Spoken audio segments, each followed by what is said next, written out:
But there's this rebirth of this team. And, with rebirth comes opportunity. With rebirth comes, I guess, belief. But I think it's up to Greg Berhalter and this team, to your point, from the moment that whistle blows on Saturday, to give us reason to believe. And to a certain extent, make us believe in him again and make us believe in this team again. And I'll leave you with this because I thought it was important, as some of the quotes are coming out in this camp. Weston McKennie talked about, what their mission was, what Greg Berhalter had kind of put in place. And he said, we set out on a mission 4 years ago to change the way the world views American soccer. Now our motto is to change soccer in America forever. I will say that sometimes we are our biggest critic and maybe our worst critic, because when I talk to people, especially around the world, and the way that they looked at this U.S. men's national team, even after Qatar, there was a much more positive type of feel and a belief that it had progressed. And so maybe in that sense, they accomplished some of their goal in getting the world to think good and to think positively about this team and to say, hey, this is something to pay attention to going forward.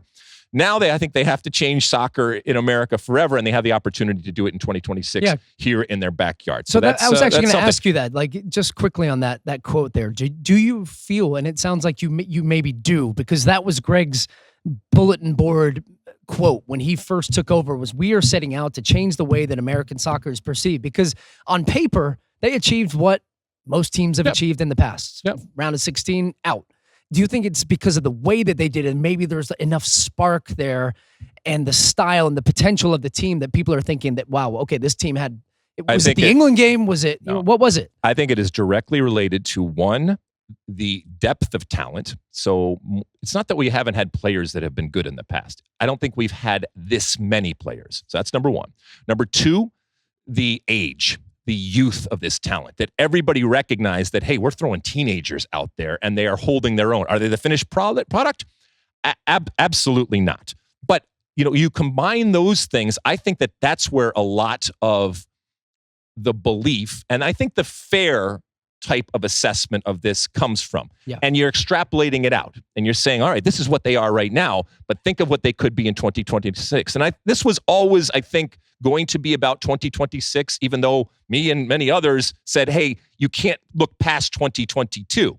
And so, I think that that's really where that type of view comes from. And I think it is justified going forward. The other thing that it was interesting in terms of what Weston McKennie said was, quote, I think what's most important, obviously, is realizing, and I know myself, there's no one person who's bigger than the program. Now, that's not given what happened with Gio, and by the way, given what happened with Weston McKennie, and he was dealt with, I guess, directly and severely, it's important for him, I think, to say and remind himself and others that this is the truth, and things can change dramatically.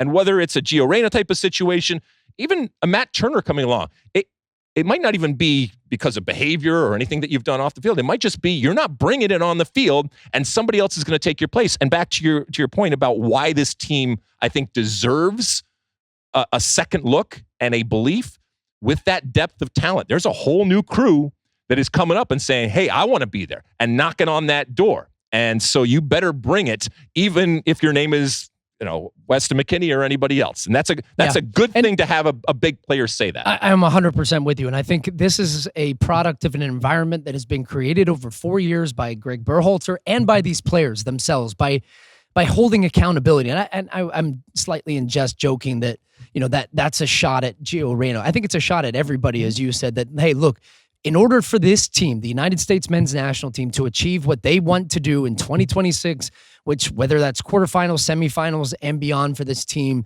the team has talent on an individual level, but this team will only be as good as they are as the collective. And if you have that working mentality, when you come in, the best teams I have been a part of in my career that have won championships or whatever were ones where if I felt that I myself stepped out of line in any way, not only am I letting down my coaches, I'm letting down my teammates, and they were going to be the ones that held me accountable first, even before the coaches. Self-police locker rooms, that's a coach's dream, man. That's what you can only hope to achieve.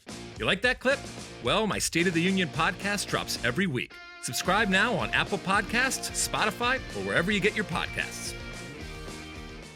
You like that clip? Well, my State of the Union podcast drops twice a week right here on my very own YouTube page. The only way to stay up to date is to hit that subscribe button down below. Size the day, and see you soon.